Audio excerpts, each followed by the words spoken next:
Bismillahirrahmanirrahim. Assalamualaikum warahmatullahi wabarakatuh. Om Swastiastu, Shalom, Namo Buddhaya, salam kebajikan untuk kita semua. Yang terhormat Pak Puji sebagai dosen pembimbing mata kuliah dari pembelajaran mandiri di semester 3 teknologi pembelajaran. Yang saya hormati teman-teman satu kelas, satu angkatan dari teknologi pembelajaran mandiri, yang saya hormati dan saya banggakan juga kepada seluruh penonton yang bersedia untuk menonton video materi saya pada hari ini, pada kali ini. Pertama-tama saya akan memperkenalkan diri saya terlebih dahulu. Nama saya Dimas Wahyu Pratama. Nah, di sini saya akan menjelaskan terkait materi yang sudah saya pelajari. Saya dan teman-teman saya di kelas sudah pelajari terkait materi pembelajaran mandiri. Nah, sebelum itu saya akan perkenalkan diri terlebih dahulu ya. Di sini saya akan memperkenalkan materi yang sudah saya buat. Oke, untuk materi yang sudah saya buat di sini tentang pembelajaran mandiri, materinya sudah jelas dari S2 Teknologi Pembelajaran di semester 3 ya. Nah, lalu selanjutnya di sini udah ada profil materi di sini, nama Dimas Wahyu Pratama, nomor induk mahasiswa sudah tertera, status itu mahasiswa S2 Magister Prodi Teknologi Pembelajaran dari Fakultas Ilmu Pendidikan dan Psikologi di Universitas Negeri Yogyakarta. Oke, lalu selanjutnya apa sih yang akan saya sampaikan, yang akan saya jelaskan di sini? Nah, saya akan menjelaskan terkait apa itu belajar mandiri. Metode apa saja yang digunakan dalam pembelajaran mandiri? Lalu seperti apa sih penerapan pada masing-masing metode pembelajaran ini? Nah, itu semua yang akan saya jelaskan di sini. Metodenya apa saja, dan pembelajaran mandiri itu apa saja. Nah, kita lanjut. Nah, di sini saya sudah mengambil beberapa para ahli menyampaikan terkait pembelajaran hingga mandiri itu apa sih? Nah, kita lihat yang pertama di situ ada menurut Slameto pada tahun 2015, belajar itu adalah sesuatu proses usaha yang dilakukan individu untuk memperoleh suatu perubahan, tingkah laku yang baru secara keseluruhan sebagai prestasi pengalaman individu itu sendiri dalam interaksi dengan lingkungan. Nah, yang kedua itu ada menurut Isana El Kuloko, pada tahun 2017, beliau menjelaskan bahwa pembelajaran itu merupakan seperangkat tindakan yang dirancang untuk mendukung proses belajar peserta didik dengan memperhitungkan kejadian-kejadian eksternal yang berperan terhadap rangkaian kejadian internal yang berlangsung di dalam peserta didik. Nah, lalu yang ketiga itu ada menurut Imam Bernadib dalam Zahroh R pada tahun 2022. Di sini beliau menjelaskan bahwa mandiri itu ada 4 poin penting ya, yaitu yang pertama itu mandiri adalah seseorang yang mampu untuk berinisiatif. Lalu yang kedua itu mandiri itu berarti orang tersebut mampu mengatasi hambatan atau masalahnya. Yang ketiga itu mandiri itu merupakan seseorang yang percaya diri, sudah pasti. Lalu yang ketiga itu adalah seseorang yang dapat melakukan segala sesuatu tanpa bantuan orang lain. Nah, lalu yang selanjutnya di sini adalah belajar mandiri. Ini menurut Haris Majiman. Nah, menurut Haris Majiman pada tahun 2011, dia mengungkapkan bahwa belajar mandiri itu adalah kegiatan belajar aktif yang didorong oleh niat atau motif untuk menguasai kompleks guna mengatasi sesuatu masalah dan dibangun dengan bekal pengetahuan atau kompetensi yang telah dimilikinya. Begitu. Nah, selanjutnya itu adalah belajar mandiri ya secara keseluruhan yang sudah saya rangkum sendiri di sini, yaitu merupakan suatu dorongan belajar yang didasari oleh diri sendiri untuk dapat memperoleh hasil belajar yang diinginkan dan diharapkan. Begitu. Lalu kita sudah mengetahui ya terkait apa sih maksud dari belajar mandiri dari para ahli. Nah, selanjutnya saya akan jelaskan mengenai konsep dalam belajar mandiri. Pendekatannya seperti apa? Nah, konsep itu di sini dalam pembelajaran mandiri itu ada 3 konsep. Yang pertama itu ada pedagogi, yang kedua itu ada andragogi, dan yang ketiga itu ada hutagogi. Apa sih masing-masing dari ketiga ini? Kita lanjutkan. Untuk pedagogi itu sendiri, nah di sini ada dari satu maksud ya, dari bahasa Yunani. Pedagogi, andragogi, dan hiutagogi. Kita lihat yang pertama dari pedagogi. Itu dari bahasa Yunani berarti paedagogoe, yang terdiri dari pais dan genetif. Di mana paidos itu yaitu adalah anak dan agogos itu adalah memimpin. Nah, yang kedua itu ada andragogi. Andragogi ini dari bahasa Yunani juga, yakni andra yang berarti orang dewasa dan agogos yang berarti memimpin, sama seperti sebelumnya ya. Lalu yang ketiga itu ada hiutagogi, di mana hiuto ini dari bahasa Yunani, hiuto itu berarti diri sendiri dan agogos itu berarti memimpin. Itu dari secara seruhan ya dari bahasa Yunani. Kita lanjut. Apa sih kita dalami masing-masing itu? Yang pertama itu akan kita dalami dari pedagoginya itu sendiri. Nah, terkait pedagogi atau yang biasa disebut self-regulated learning atau SRL, ini dikembangkan dari teori kognitif sosial Bandura. Nah, pada tahun 1997, Albert Bandura ini mengungkapkan teori kognisi sosial manusia. Kognisi sosial manusia ini merupakan hasil hubungan sebab akibat yang saling bergantung antara aspek individu atau pribadi, perilaku, dan lingkungan. Nah, begitu ada 3 aspek penting ya, individu atau pribadi, perilaku, dan lingkungan. Itu menurut Albert Bandura. Nah, ketiga aspek ini penting dalam pembelajaran SRL karena ketiganya itu saling berkaitan satu sama lain. Seseorang ini akan berupaya untuk meregulasi diri sendiri yang hasilnya nanti berupa kinerja atau perilaku yang akan berdampak pada lingkungan. Nah, lalu yang kedua itu adalah menurut Barry Zimmerman pada tahun 2002. Nah, dia menjelaskan bahwa siklus model pembelajaran SRL ini, self-regulated learning ini ada 4 tahapan. Nah, 4 tahapan itu apa saja? Di sini pertama ada perencanaan, lalu ada pelaksanaan, lalu ada monitoring strategi hasil, dan yang terakhir ada evaluasi diri.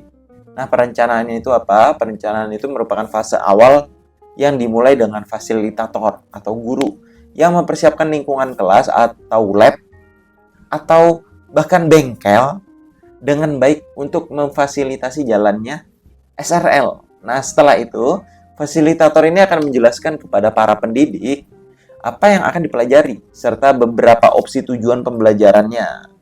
Dan konsep yang relevan ini juga untuk memahami materi pembelajaran saat itu. Begitu. Nah, lalu tahap kedua itu yaitu tahap pelaksanaan, di mana tahap pelaksanaan dan pemantauan ya, di mana fasilitator ini menyusun berbagai jenis tugas dengan tingkat kesulitan yang bervariasi, berbeda-beda. Peserta didik ini terlibat dalam berbagai aktivitas belajar seperti merespon, mencatat, menggarisbawahi, atau membuat ringkasan dengan berkolaborasi pastinya. Lalu ada mengelola waktu, dan yang terakhir itu menciptakan lingkungan belajar yang kondusif, mengatur materi pembelajaran, atau mengorganisasi secara aktif, menjawab pertanyaan, dan gigih dalam menyelesaikan tugas yang menantang secara mandiri pastinya. Nah, lalu yang ketiga itu ada monitoring strategi hasil. Nah, tahap ketiga ini merupakan tahap pemantauan strategi hasil dengan melibatkan peserta didik dalam aktivitas yang berfokus pada evaluasi hasil belajar mereka. Dan tahap ini peserta didik dengan cermat memeriksa dan membandingkan hasil mereka dengan tujuan yang telah ditetapkan. Peserta didik juga mencermati bagaimana cara pembelajaran yang mereka gunakan berkontribusi terhadap pemecahan masalah atau penyelesaian tugas yang diberikan. Lalu yang terakhir itu ada tahap evaluasi diri. Nah, menurut Barry Zimmerman itu tahap keempat ini merupakan tahap evaluasi peserta didik yang terlibat dalam penilaian diri mereka sendiri dengan cara mengevaluasi kualitas hasil belajar atau tugas yang mereka lakukan dan membandingkannya dengan standar yang telah ditetapkan oleh pendidik. Dan pendidik dalam hal ini berperan sebagai evaluator yang secara berkelanjutan menilai pencapaian performasi peserta didik atau penilaian formatifnya. Oke. Selanjutnya di sini ada fungsi utama pedagogi. Nah, kita lihat dari gambar di sini bahwa pedagogi itu berasal dari suatu kegiatan belajar yang melibatkan aspek kognisi, motivasi, dan perilaku belajar. Peserta didik ini lebih bertanggung jawab terhadap kegiatan belajarnya karena mereka menyadari bahwa hanya usaha mereka sendirilah yang dapat mencapai tujuan belajar dengan efektif, serta pendidik merupakan sumber utama dalam proses pembelajaran yang dilaksanakan. Fungsi self-regulated learning atau pedagogi ini secara konkret adalah merencanakan, merancang dan mengembangkan kurikulum, memilih dan mengembangkan metode pembelajaran, mengembangkan evaluasi pembelajaran, menyediakan bimbingan konseling, dan meningkatkan efektivitas pembelajaran serta meningkatkan kualitas pendidikan. Selanjutnya, setelah fungsi itu kita masuk ke penerapan pedagogi dalam pendidikan. Nah, penerapannya ini ada lumayan ya, ada 7 poin. Yang pertama itu dari memilih, di mana memilih dan mengembangkan metode pembelajaran yang sesuai dengan kebutuhan peserta didik dan tujuan pembelajarannya. Lalu yang kedua itu ada membangun lingkungan pembelajaran yang kondusif dan mendukung kegiatan belajar.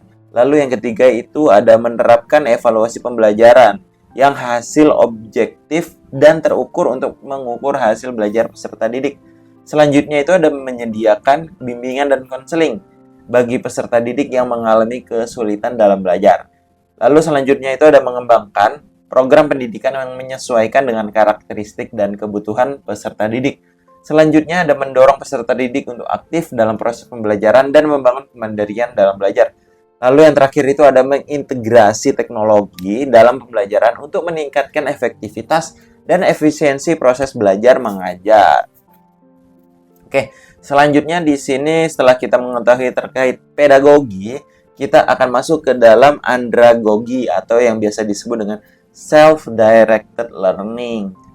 Nah, menurut Malcolm S. Knowles, dia mendefinisikan bahwa self-directed learning sebagai suatu proses di mana individu mengambil inisiatif dengan atau tanpa bantuan orang lain dalam mendiagnosis kebutuhan belajarnya, merumuskan tujuan pembelajarannya, mengidentifikasi sumber daya manusia dan materi untuk belajar, memilih dan menerapkan strategi pembelajaran yang tepat, dan mengevaluasi hasil pembelajaran.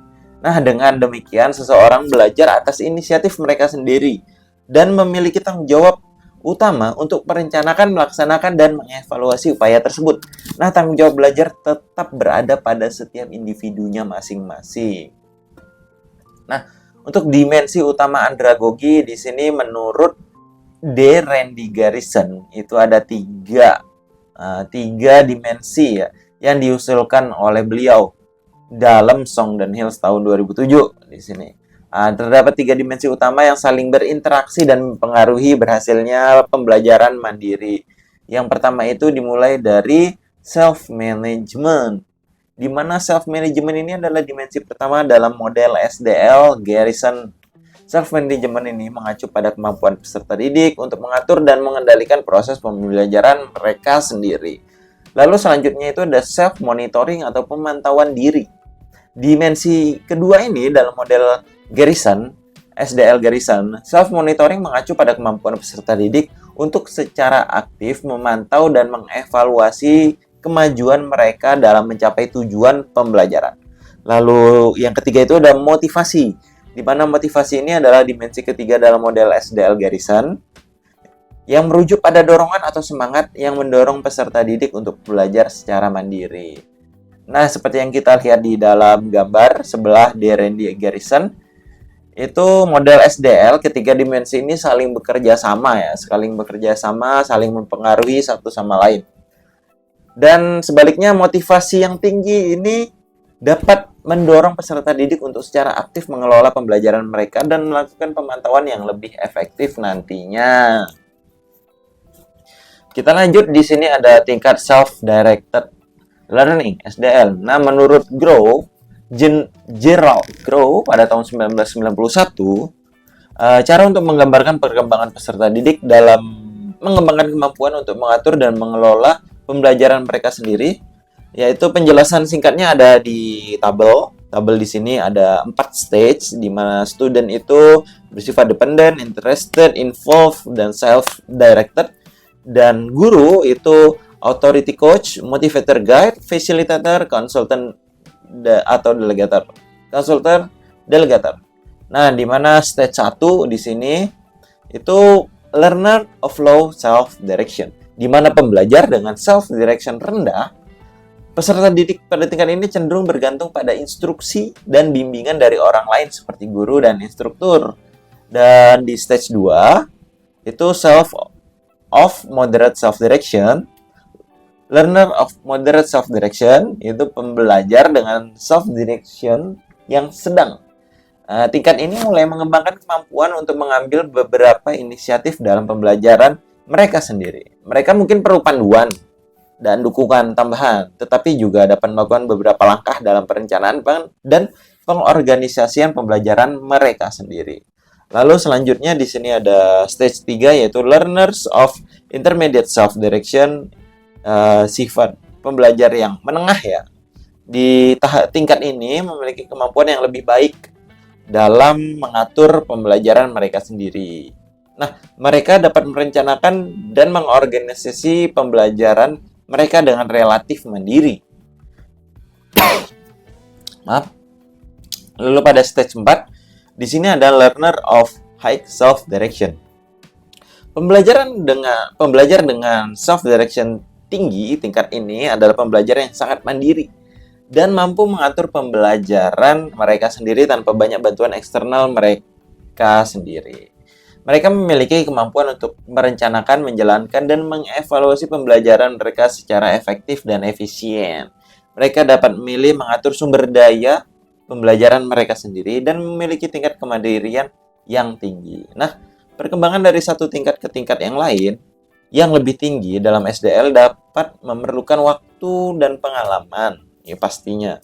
Ini adalah kerangka yang berguna untuk memahami di mana peserta didik ini berada dalam perjalanan mereka menuju kemandirian dalam pembelajaran. Nah, seiring berjalannya waktu dan pengalaman, peserta didik ini diharapkan mampu mencapai ke tingkat yang paling tinggi yaitu intermediate tadi. Lalu setelah kita masuk ke andragogi, pada metode terakhir itu ada hyutagogi. Hyutagogi ini sebagaimana andragogi, fasilitator atau instruktur ini juga memfasilitasi proses belajar dengan menyediakan panduan dan sumber belajar, namun menyerahkan pemilihan cara dan proses belajar kepada pembelajar atau peserta didik itu sendiri. Adapun proses negosiasi antar pembelajar dengan pembelajar dalam menentukan apa yang ingin dipelajari dan bagaimana cara mereka mempelajarinya. Nah, di sini ada menurut Stewart, Hase, dan Chris Kenyon pada tahun 2007, mereka menyebutkan bahwa hyutagogi ini menerapkan pendekatan menyeluruh dalam mengembangkan kapabilitas belajar, bukan sekedar terlibat aktif, namun lebih jauh harus menjadi subjek yang proaktif. Pembelajaran merupakan agen utama atas kemajuan belajarnya sebagai hasil dari pengalaman pribadi. Oke, selanjutnya di sini ada konsep kunci utama hyutagogi.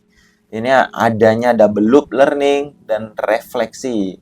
Oleh Agris dan Schoen pada tahun 1996, double loop learning ini berarti pembelajaran mempertimbangkan persoalan dan menghasilkan tindakan dari hasil pembelajaran. Hyutagogi ini mengandung proses penyelesaian masalah dan bagaimana hal ini mempengaruhi sistem kepercayaan dan tindakan pembelajar. Double loop learning terjadi ketika pembelajar mulai mempertanyakan bagaimana mengembangkan keterampilan belajar secara mandiri. Cara belajarnya seperti apa? Berbeda dengan single loop learning, single loop reflection di SRL dan SDL yang berfokus pada menemukan cara terbaik untuk mencapai tujuan. Sementara di double loop reflection itu mempertanyakan perspektif dan nilai-nilai yang dipergunakan. Jadi double loop reflection ini merupakan refleksi tingkat tinggi. Tuh. Nah, selanjutnya dimensi yang ditekankan.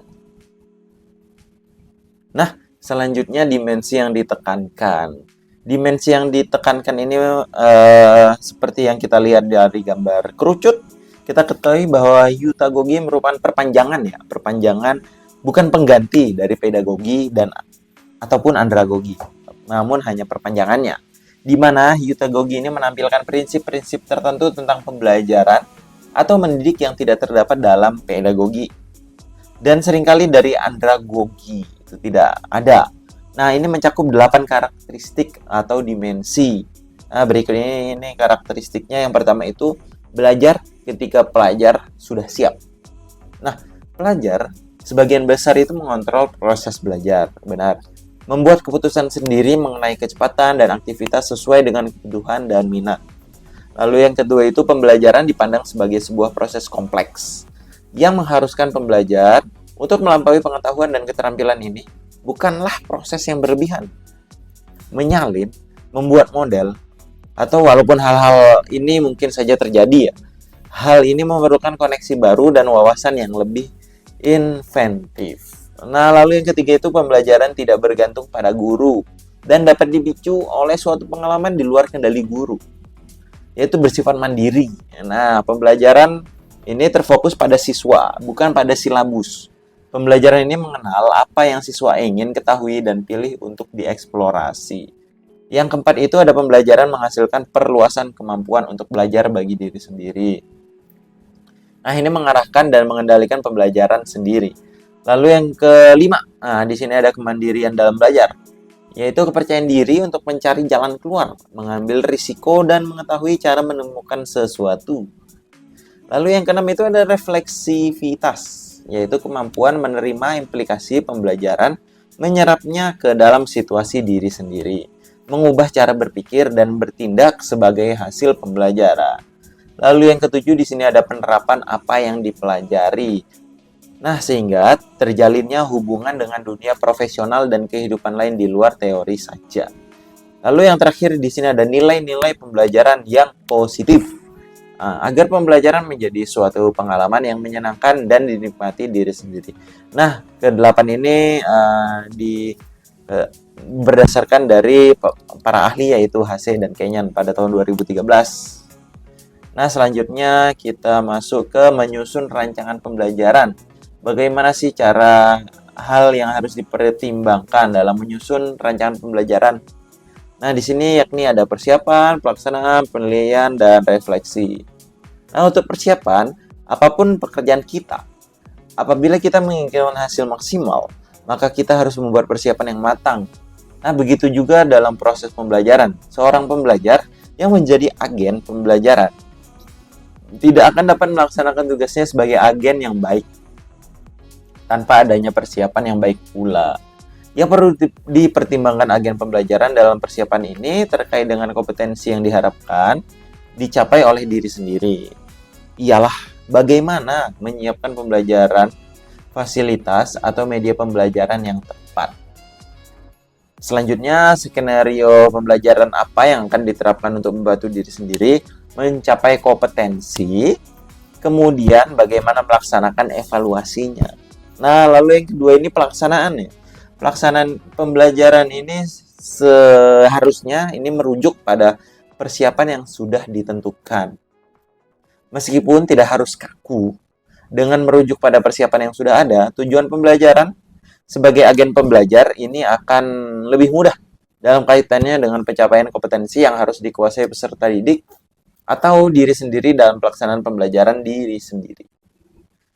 Biasanya akan bekerja dengan baik jika suasana hati memang sedang baik. Nah, ini artinya seseorang akan bekerja secara maksimal apabila tidak sedang dalam keadaan tertekan. Lalu yang ketiga di sini ada penilaian. Penilaian itu setiap kegiatan pembelajaran harus diukur hasilnya, karena itu pembelajaran juga harus melakukan penilaian atas apa yang dilakukan dalam proses pembelajaran. Nah, tolak ukurnya dalam menyusun alat penilaian adalah tujuan pembelajaran. Misalnya, tujuan pembelajaran mampu menguasai keterampilan berpikir komputasional, maka penilaian yang dilakukan pun harus tepat.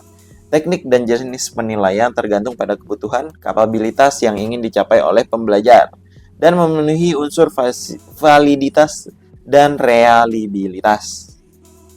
Lalu yang terakhir itu ada refleksi. Nah, di mana refleksi ini penting dilakukan untuk tindak lanjut. Jika hasil penilaian menunjukkan bahwa prestasi belajar sudah sesuai dengan yang diharapkan, maka sudah seharusnya nih pembelajaran untuk dilanjutkan ke tahap selanjutnya. Namun sebaliknya jika ini tidak sesuai dengan yang diharapkan dari proses belajar, kita harus ketahui terlebih dahulu apa yang salah. Dan refleksi ini juga berguna untuk membiasakan pembelajar melakukan introspeksi, evaluasi, mawas diri, menilai diri sendiri, atau apapun namanya, sehingga membangun kesadaran dan penamaannya menjadi positif, belief untuk menjadi lebih baik dari waktu ke waktu. Nah, apabila pembelajar sebagai agen pembelajaran dapat melaksanakan keempat kegiatan ini, yaitu persiapan, pelaksanaan penilaian, dan refleksi, ini sudah seharusnya ya sebagai agen pembelajaran itu penyusunan dirinya sebagai agen pembelajaran pasti akan lebih baik dan sudah tepat karena sudah menyusun rancangan yang sudah dibikin terlebih dahulu. Nah, untuk selanjutnya di sini terdapat berbagai fakta yang menyatakan bahwa siswa yang ikut dalam program pembelajaran ini yang pastinya akan menjadi mandiri yang lebih keras, belajar lebih keras maksudnya. Lalu yang kedua, mandiri yang belajar lebih banyak dari berbagai macam sumber dan lain sebagainya. Lalu yang ketiga, pembelajar ini akan lebih lama mengingat hasil belajarnya karena proses belajar mandiri tersebut. Nah, di bawah ini, di bawah PPT saya ini ada video ya. Video belajar bermain bersama Kak Nisa. Nah, ini merupakan salah satu contoh kecil yang kita bisa temukan dari mana saja sumbernya. Ini sumber dari YouTube, di mana kita belajar mandiri itu sudah selayaknya bisa kita temukan di mana saja materinya. Karena jika memanfaatkan teknologi, semuanya bisa terlaksana. Nah, ini videonya bisa dibuka oleh teman-teman semua. Silakan buka YouTube-nya. Link YouTube akan saya tampilkan di bawah di deskripsi ya. Nah, untuk selanjutnya ini ada kesimpulan. Nah, jadi kesimpulan dari seluruh penyampaian saya hingga sekarang ini bahwa belajar mandiri dapat dilakukan secara sendiri dari rumah maupun berkelompok di sekolah. Hal yang lebih esensial dari belajar mandiri adalah siswa dalam melakukan pembelajaran atas kehendak dan dengan kemauan serta motivasi dari dirinya sendiri. Pembelajaran mandiri pada level pedagogi, andragogi, dan hutagogi sejatinya memiliki beberapa poin penting yang sangat berpengaruh kepada bagaimana cara melakukan pembelajaran yang efektif dan efisien kepada pelajar. Pemanfaatan teknologi juga sangatlah berpengaruh bagaimana setiap pelajar dapat menggunakan secara maksimal agar tujuan belajar menjadi terpenuhi. Oleh karena itu, proses pembelajaran ini menjadi sangat fleksibel digunakan. Bagaimana seseorang menggunakannya untuk mencapai tujuan. Untuk dapat meningkatkan pembelajaran mandiri, pelajar memerlukan motivasi yang cukup untuk memenuhi kebutuhan serta keinginannya, serta membutuhkan motivasi yang kuat agar kebutuhan belajarnya tetap terlaksana hingga selesai. Oke, sekian dari saya materi yang sudah saya sampaikan. Mohon maaf jika banyak salah kata yang saya ucapkan di dalam video ini. Kita semua tidak lupa atas kesalahan dan kekurangan kita masing-masing, serta semoga pada video ini dapat membantu kita semua, teman-teman semua yang sudah menonton, menjadi lebih paham terkait belajar mandiri. Dan belajar mandiri itu merupakan suatu belajar yang sangat layak untuk kita terapkan sehari-hari. Oke, terakhir saya pamit undur diri. Mohon maaf jika banyak salah kata. Wassalamualaikum warahmatullahi wabarakatuh. Salam mahasiswa. Terima kasih.